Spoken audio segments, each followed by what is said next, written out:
Indexación hash. La función de hash tiene como entrada un conjunto de elementos U que suelen ser cadenas de tamaño fijo o variable y los convierte en un rango de salida finito M, normalmente cadenas de longitud fija o números binarios de largo determinado. La función es una proyección de un conjunto U sobre un conjunto M. En general, U es un conjunto muy grande, potencialmente infinito de elementos, y M es un conjunto con un número más o menos pequeño de símbolos. El valor de hash es una representación abreviada o clasificación más o menos arbitraria de la cadena de entrada en el conjunto M.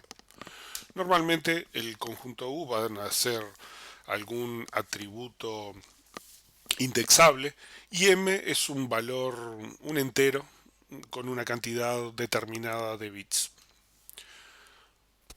Para propiedades de la función hash podemos ver la descripción en Wikipedia. Un muy buen libro es Applied Cryptography de Bruce Schneier. Tiene un capítulo específico para temas de función de hash y otras funciones similares. En general es una función de costo finito, generalmente de tipo polinomial.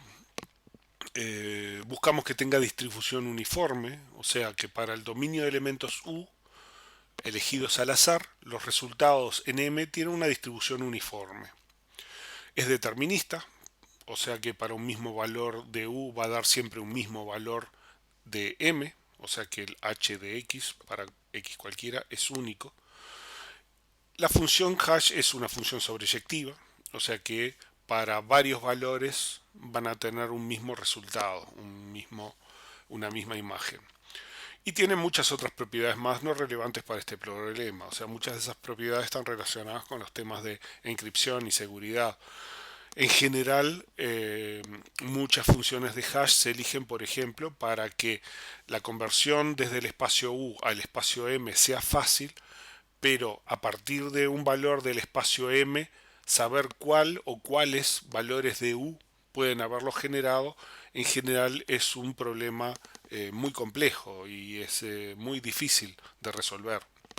O se precise un capacidad de cálculo computacional muy complejo.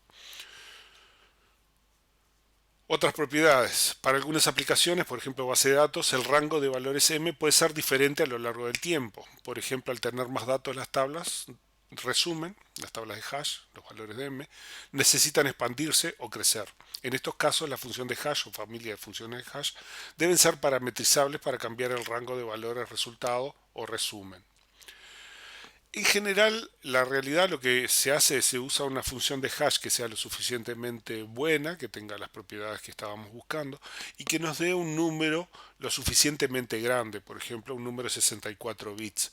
Y luego se toman de esos 64 bits solo los n bits que se precisen. Por ejemplo, si vamos a tener 256 buckets, entonces vamos a precisar 8 bits. Entonces tomamos o los 8 bits más significativos o los 8 bits menos significativos de los 64.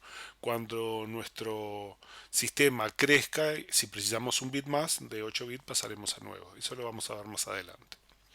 Otras propiedades es que son en general funciones unidireccionales. La inversa es compleja y genera un conjunto de valores, ¿no? La inversa sería un conjunto de valores. Hay muchas matemáticas detrás de las funciones de hash y hay una enorme cantidad de familias y variantes. Los hash buckets. Lo que vamos a hacer es organizar los valores en buckets. Son bloques consecutivos preubicados correspondientes con los valores de m. O sea, si nosotros elegimos un m de tantos bits, por ejemplo de 4 bits, vamos a tener 16 buckets donde vamos a acomodar las tuplas o las claves en función de esos buckets, en función del valor que nos dé el hash. Eh, si hay valores de m que no son objetivo de algún h de u, ¿no? Con un u perteneciente al, al dominio, entonces, por ejemplo, que el h no es uniforme, eso quiere decir que para ciertos valores, como no es uniforme, para ciertos valores del dominio, el codominio, que sería el resultado, m, no se llenan todos los lugares. Hay cosas que no aparecen o que tienden a aparecer más en algunos que en otros. En ese caso tenemos algún problema con la función de hash. Quizás la función de hash no es adecuada para el espacio de valores que nosotros queremos representar y debiéramos elegir otra cosa. Si hay ciertos valores de hash y por tanto de buckets que no se llenan, la función de hash está mal diseñada o no es la adecuada para el espacio de los valores que tenemos.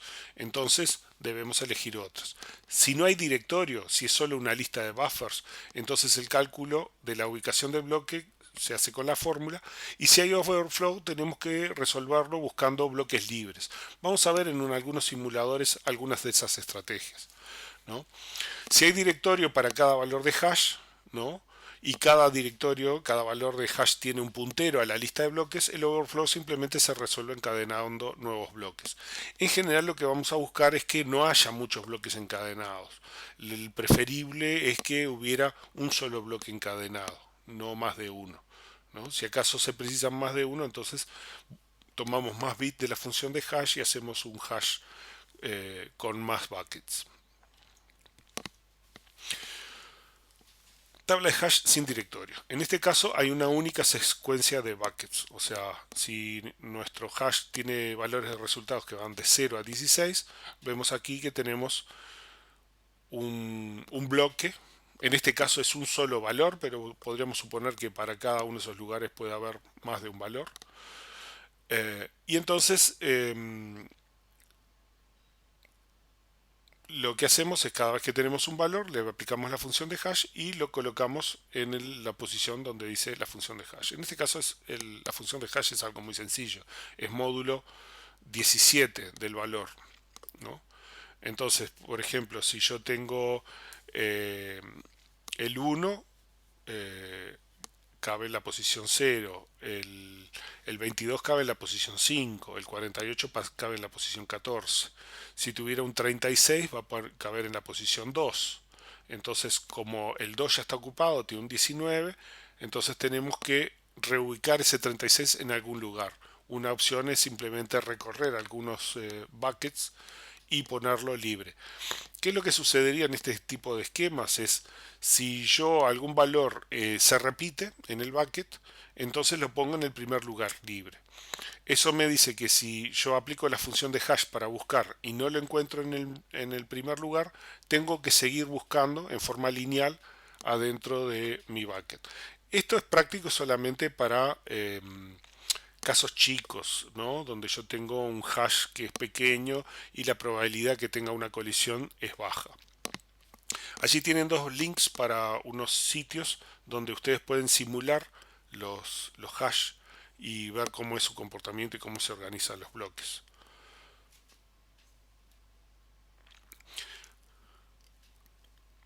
Entonces, puede ser m por n, ¿no? En este caso, donde m es la cantidad de valores diferentes del hash y n es alguna cantidad. Quiere decir que en cada bloque yo puedo guardar 2 o 3 o 4 valores diferentes. En ese caso, si el bucket está ocupado, se intenta, por ejemplo, la función de hash más m por n-1, a ver si está vacío o alguna otra estrategia. Si buscan por allí van a ver que hay varias estrategias para hacer ese tipo de cosas. Esto es para hash cerrados o hash que tienen sin directorios, donde simplemente es una lista de buckets. Si tenemos una tabla de hash con directorio, la idea es que hay un conjunto de punteros, ¿no? Hay un directorio con un conjunto de punteros que apuntan a la lista de buckets que tienen los valores que cumplen con la función de hash. En este caso, si para un cierto valor ocurren más especímenes de las tuplas, entonces yo tengo que concatenar más bloques, ¿no? Un hash bien diseñado debiera no tener más de un bloque para cada valor del hash, ¿no? En este caso, por ejemplo, para el valor 0, vean que tenemos que acumular un bloque más. Entonces el directorio contiene punteros a los buckets y el desborde del bucket se resuelve con listas encadenadas de bloques. Generalmente la cantidad es alguna potencia de 2 a la n. En este caso, bueno, lo pusimos de 17 porque estábamos haciendo el ejemplo con el módulo 17. Aquí hay una implementación de OpenHash que pueden hacer funcionar en Internet. Entonces el procedimiento en general es, sea B el valor de la clave, calculo h de b. Con eso tengo un número. Ese número me va a dar la posición en el directorio con el cual tengo un puntero y con ese puntero accedo al bloque donde veo si encuentro el dato. Si el dato está en algún lugar, va a estar allí. Algunos términos. R es la cantidad, R minúscula, la cantidad de registros del archivo. N es la cantidad de registros por bloque. HB es la cantidad de buckets, o sea, el espacio de la función de hash. R sobre N es B, la cantidad de bloques de nuestro archivo. B sobre HB es la cantidad de bloques de overflow promedio, o sea, es la cantidad de bloques dividido la cantidad de buckets. En promedio recorro la mitad de estos bloques para encontrar. O sea, si yo llego a un bloque y son más de un bloque encadenado, voy a ir buscando en esos bloques y eventualmente encontraré el dato, ¿no? En algunos casos lo voy a encontrar en el primer bloque, otros casos en el último, y en promedio voy a recorrer la mitad de los bloques. Puede haber un porcentaje importante de búsqueda de registros inexistentes, o sea, si hay muchos valores que en realidad los estoy buscando y no están en la base de datos, en ese caso el promedio es mayor porque para todos esos casos yo tengo que buscar en todos los bloques del bucket.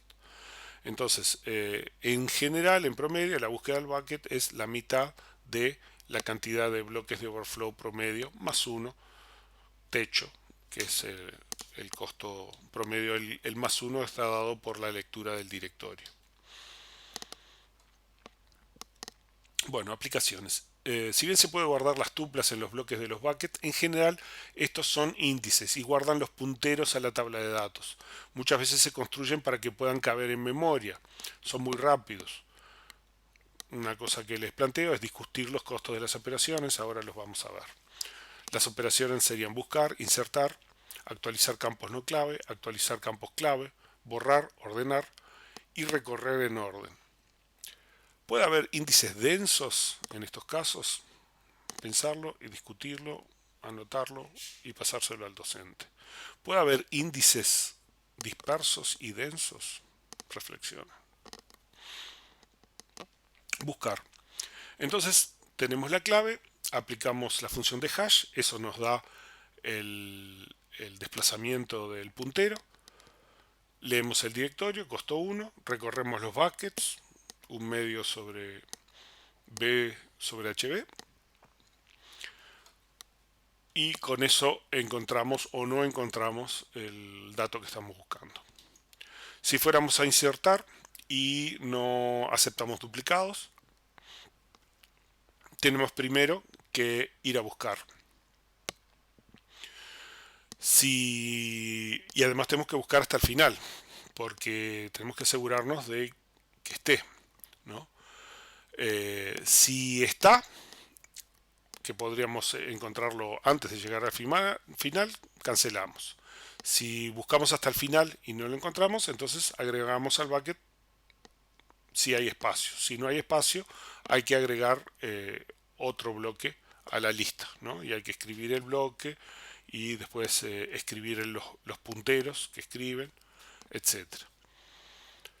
Si se acepta duplicados, entonces simplemente hay que aplicar la función, leer el directorio, recorrer el bucket para encontrar algún lugar y buscar espacio y escribir. Si no hay espacio, es probable que tengamos que agregar un bucket como en el caso anterior. Si queremos ajustar un valor no clave, es similar a buscar más una escritura. O sea, simplemente buscamos el bucket, encontramos la tupla, modificamos y volvemos a escribir el bucket. Si vamos a cambiar un atributo clave, entonces primero hay que buscar, ¿no? Tenemos que asegurarnos que lo encontramos y además tenemos que buscar el destino, porque si no se aceptan duplicados, tenemos que asegurar que no existe. Si lo encontramos en el origen y no lo encontramos en el destino, recién entonces podemos hacer el insertar. Entonces, eh, insertamos en la lista de destino y borramos en la lista de origen. Esto podría ser en buckets diferentes, por supuesto. En el caso de que tengamos que borrar, tenemos que buscar y luego eliminarlo del bucket. Cuando eliminamos del bucket, ahí tenemos que ver si vamos a aceptar compactación, si los registros están pinned o no pinned. Eso quiere decir que hay un puntero al registro desde algún otro lado. Eh, si quedan semivacíos los bloques, vamos a hacer un merge y vamos a juntar dos bloques semivacíos en uno, ¿no? Ese tipo de cosas tenemos que verlas porque nos afectan los costos. Ordenar. ¿Hay alguna forma de ordenarlos? ¿Hay forma de recorrer los ordenados? Y no, este mecanismo no está pensado para poder recorrer los valores en forma ordenada. Aquí lo que vamos a tener es, eh, podríamos decir, unas claves mágicas y entonces están ordenados por esas claves mágicas definidas por nuestra función hash, que no tienen ninguna otra relación más que la de arbitrariamente la relación hash, la función hash los agrupa por esa función, pero no hay ninguna otra relación, no tiene por qué ni estar, ni ser consecutivos, ni estar ordenados, ni nada de eso. Entonces, si yo tengo una tabla organizada por hash o un índice organizado por hash, este solo me sirve para buscar por XJoin, ¿no? Por valor de igualdad. Pero si yo quiero recorrer los valores, o sea, ir a buscar un valor y recorrer todos los mayores o todos los menores, o algún otro tipo de relación, no me sirve. Solamente sirve por igualdad. Bueno, como decíamos, si tenemos una tabla y esta tabla va creciendo, entonces lo que podemos hacer es la extensión de hash o extendable hash. Suponemos que la función hash da un número binario de m bits, por ejemplo 64 bits, pero elegimos un número de n bits tal que n es menor que 64 para nuestro ejemplo. Se toman los n bits más significativos y se crea un directorio de 2 a la n buckets. Supongamos que tenemos las claves K1, K2, K3, K4, K5, K6 que están presentes acá. Entonces tenemos nuestros valores organizados por una función de hash y nos da esto. Eh, tenemos los dos primeros valores, por ejemplo K1 y K2, y tenemos un bucket que es solamente un bit. Entonces esos valores van a estar en cada una de esas filas de bloques. En algún momento aparece un tercer valor y entonces ya con dos valores no nos cabe. Entonces, ¿qué hacemos? A nuestro directorio agregamos a estos bits que los volvemos a repetir dos veces, ¿no? Le agregamos al primer grupo ceros y al segundo grupo unos.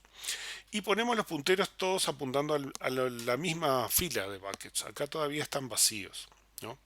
¿Qué es lo que sucede?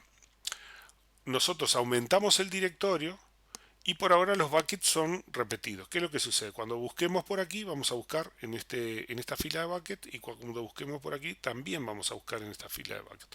Pero a medida que encontramos los registros, vamos a reorganizar. Al darnos cuenta, el sistema, al darse cuenta que algunos valores en realidad, en vez de 0, 0, la función de hash son 1, 0, los va a ir quitando de aquí y los va a ir organizando en el bucket que corresponde. Entonces, en algún momento, a partir del uso, empiezan a desaparecer las flechas, los punteros que colisionan sobre un bucket y el sistema se empieza a autoorganizar. Nuevamente, si esta tabla hash empieza a llenarse, entonces lo que hacemos es de vuelta Copiamos esta tabla hash, la repetimos aquí abajo, a la primera le ponemos ceros y a la segunda le ponemos 1 y nos queda esta tabla de hash con los punteros repetidos. Nuevamente, a medida que el sistema empieza a hacer búsquedas e inserciones, al mismo tiempo aprovecha que ya tiene los buckets guardados en memoria para reevaluarlos y reorganizarlos a medida que se las búsquedas en cada bucket. Y de esta forma se va reorganizando en un hash cada vez más grande a medida que nuestra tabla va creciendo.